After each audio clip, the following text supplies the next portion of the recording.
Hey everyone, so I'm gonna go over this Twitter play from the other week. I caught this downside move right here, and this was my demand zone to go long, and then I switched long and caught this pretty insane move up. I wasn't really expecting this per se, but it worked out super well. And then I went short. I exited my longs here, or I exited a lot of my longs right here because I didn't expect it to go all the way up. Left some runners, exited all of them here, and then I went short here and caught this big move down that also played with some news about the subscription service maybe not happening or something like that. So let me go ahead and make a new chart. You can kind of see what I'm thinking here, and I will start from scratch and kind of show you guys, what I was thinking and everything. So let's get to it. All right, nice and fresh. So I usually start like the widest time frame possible just to kind of see the big picture. Usually I don't look at the volume just yet down here. It is nice sometimes to see the volume, any sort of spikes, that's a really great spike right here. So if this zone, see how we came up to this zone again right here and just dropped right down because we came into this volume again and the sellers were strong there, so boom, drop. But anyways, then I'll go into the daily and I'll kind of, look for maybe some channels or trends. And when I was first entering Twitter, basically none of this has happened yet.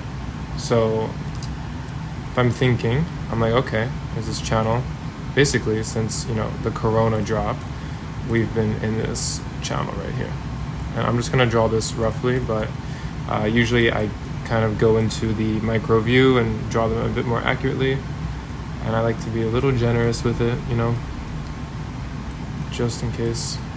So for me, I was looking at Twitter around here. I was expecting it to actually bounce off of this. That's where I exited most of my shorts, but when we lost this trend line, I was feeling pretty good. So all right, let's look at the 4 hour because I think that's where it started.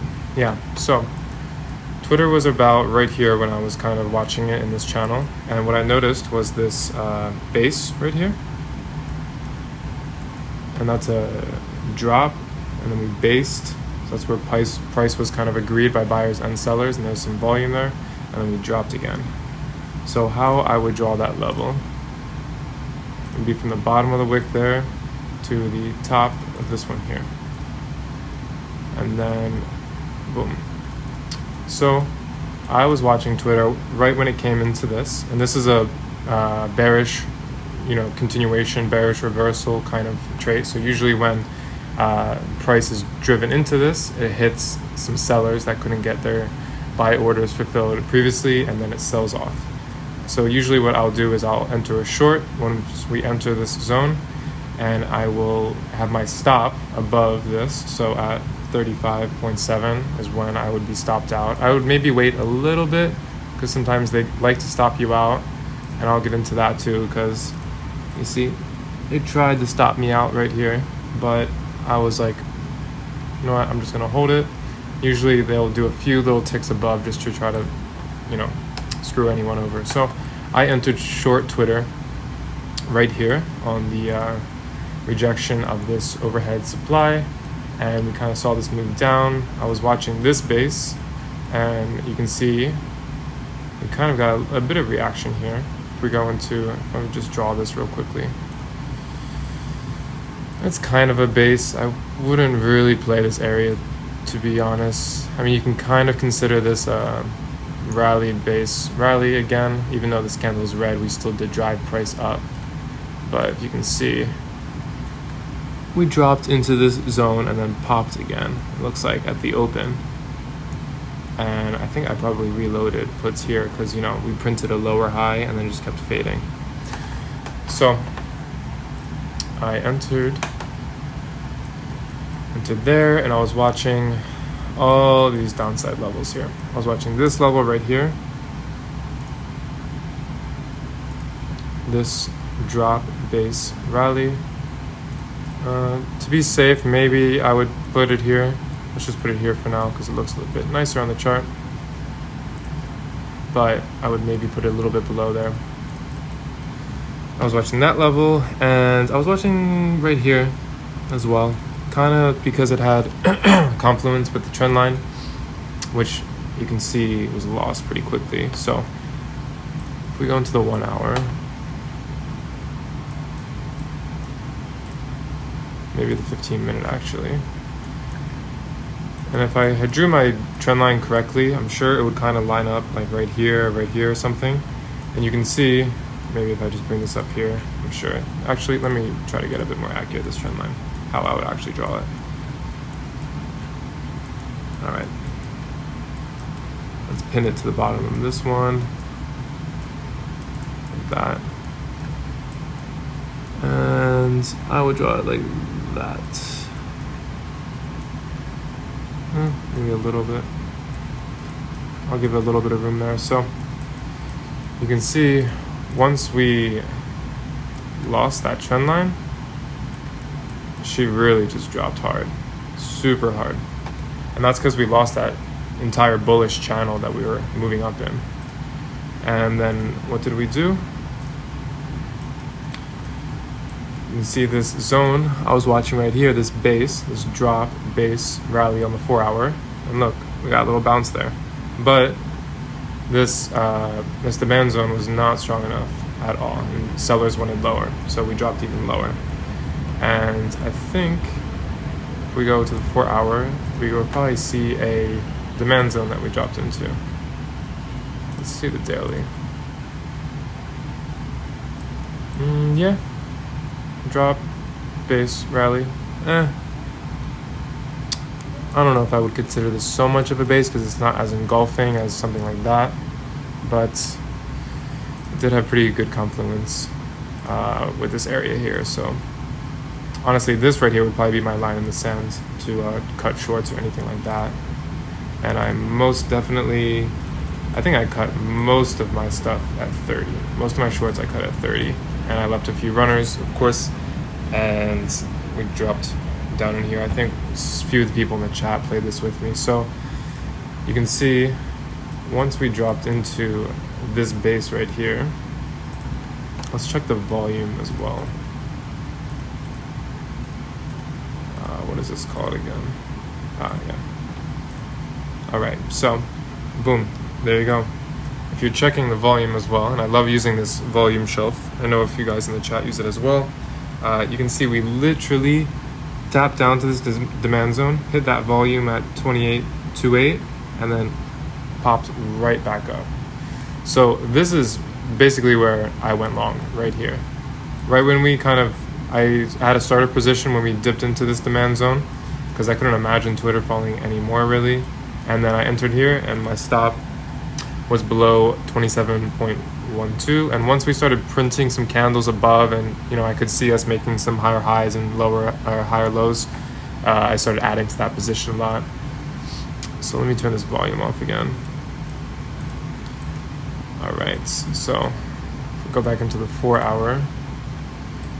Now, let me delete these because once this is hit right here, this is not fresh. So I would never use this zone again. It's already been touched here once, so I would never even consider that at all. And same with this one right here. And same with this one right here.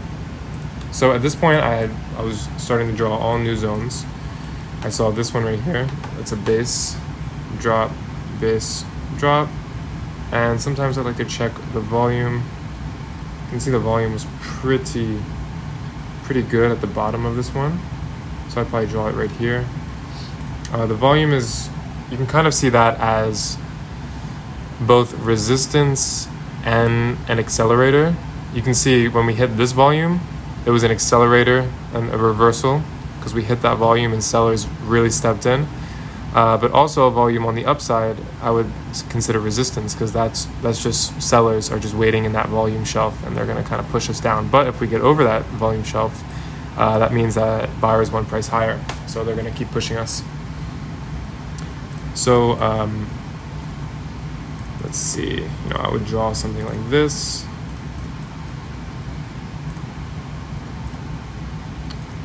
And you can see we hit this zone here, we dip back down, but we made a higher low and we just kept on accelerating right through. Now I thought maybe we would see some resistance. Let's go back to the daily real quick. Yeah, right here I would consider that another base. I don't like it too much.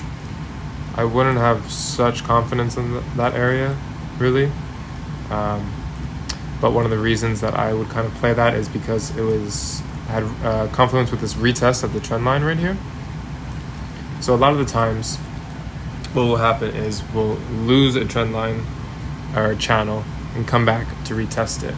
Now it was all possible that we would hit this supply zone and this retest of the channel here, and we would just start falling again. And that was kind of just buyers pushing everyone up to the supply zone so they could get a better sell order, you know. And if we go into the 1 hour, you can kind of see once we hit that channel, we kind of did get a little bit. We went over the supply, which in my eyes would be a bit bullish. Although I probably, yeah, seeing this candle, I would probably draw my zone like this actually, just because that's a pretty bearish engulfing candle and there's some strong sellers on this area here. So you can see we hit this channel, trend line, we hit supply, and then boom, drop again. But we kept making lower or higher lows, and you can see a lot of volume stepped in right here as well, and we were kind of going in a new channel.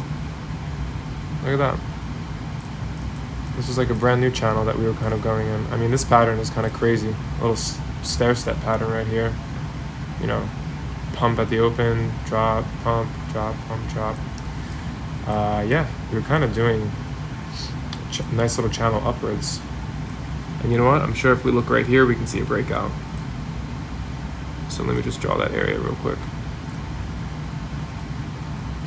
All right. And it's funny because we broke out of that channel, and look what we're doing. We're coming back and we're retesting it. We're kind of just driving along in it. So, you know, maybe we dip back into it. Maybe we shoot up again. I'll go into that a bit more. So yeah, I went long here. I'm just kind of showcasing my resistances above. And I was kind of scaling out of my positions as we were hitting these resistances. But once we broke through, I would start adding a bit more, because once we break through and once we print a candle above, you know, 31.47, this supply, this now becomes demand, and now we're going to see a new supply shelf above. And then, you know, I would kind of just set my stop below this new demand zone again. So let's go to the 4 hour just so we can get a more bigger view. So yeah, I was long, and over 33.8. I think I might have said that in the chat a few times. I was basically saying that Twitter is going to fucking fly. I wasn't really expecting us to get over that. You can see we hit this supply zone, like I was saying, with the channel and trend line there, faded a little bit, and then we just really kept going up there, stayed within this entire channel. And if we go into the 5 minute, let's see that. Let's see how. Yeah, actually, let's go into the 1 minute. Let's go in. So you can see we just flew through this supply zone. And once we got above 33.8, I added a lot more to that position because I kind of knew that we had a lot of steam left. And my last supply zone above, which is where I went short, was this really great base right here. So this is a big rally, base, drop. And what I love about this one is there's a lot of white space or black space to the right of this, and that's a nice fresh level. And you can even see this isn't really, you know, rally base or anything, but let's just talk about if there's, you know, some sellers right here. When Twitter came all the way back up, look what happened when we hit that seller zone again. She just started dropping again. So you can kind of just, you know, how I'm kind of playing this is where I see buyers and sellers stepping in, you know, and I'm looking for reversals and breakdowns and breakouts. So I had this 4-hour rally-based drop that I didn't think we were going to get to, but Twitter had a crazy day, like 10%-ish day. All right, so there were some people going long up here, which I did not understand whatsoever. I was pretty exhausted, but you can see we broke out of that 33.8 zone and we just ran right up. Actually, you can see we broke out a little bit, we dropped a little bit. I would kind of say that was a little bit of a retest of this channel here, but we kept going higher. And then the minute that we came into this zone, I went short and I exited all my longs here because I was thinking, you know, after all this volume, that 10% day, Twitter has got to have run out of steam, and you know, SPY was turning a little bit as well. So I had my stop right above 36.94, and it wasn't a tight stop. I didn't have, you know, sell option when Twitter goes above this. I just had a little. I just set an alert for myself like that, you know, and I just listened to it in my headphones while I was working. So exited my longs, went short, and boom, drop. All the sellers finally stepped in, and you can kind of see that we started to reverse here, you know. You can see that we just kept making higher highs. We printed this one, and then 5 minutes later, we started basing, you know. That means price is starting to reverse. Yeah, if we go to the 15, you can see we did a rally, base, drop. So yeah, I went short, and then there was some news as well that came out right when we hit the supply zone, which sometimes that's funny how that works. News always kind of correlates with that. And yeah, we dropped, and I exited some on that drop because it was like, you know, like a 3-4% drop or something like that. I think it was like a 3% drop in, yeah, 15-30 minutes. So IV kind of spiked on those contracts, and they were doing pretty well. But I was watching this little 15-minute drop base rally zone. Let's check the volume if there's anything there. Wasn't really anything here to consider. But anyways, yeah, I would be watching this zone too, you know. You can see that we kind of just bounced right back out, and we're kind of just teetering around that area. Kind of just going on this channel. At the moment, I wouldn't play Twitter at all unless we break above this high here. If we break above this high and we start printing candles above that high, yeah, I would play Twitter again, and I would have a target of, let's see, is there anything? Yeah. Let's go to the daily and see if there's any daily zones. Yeah, you can see that there's rally, base, drop. And I wouldn't consider this level so strong because it's this right here. So I would be careful taking a short here, basically. But if we started to print candles for Twitter above 36.98, I would get in some longs with a target of this 38.76, 39.06 area. And then, you know, I would just keep drawing these zones. Basically, I'd love to use, you know, some weekly time frames as well if there's anything interesting. That's a nice little base right here, actually, but it seems we kind of already hit that. Even a monthly time frame. I mean, the higher the time frame, yeah, look at that base right there. The higher the time frame, the stronger the reaction, in my opinion. But it looks like we might have already hit this one. Yeah. You can see we hit the bottom. Actually. No, I guess we haven't hit that one really. But don't have to worry about that unless Twitter has another huge run, which maybe happens.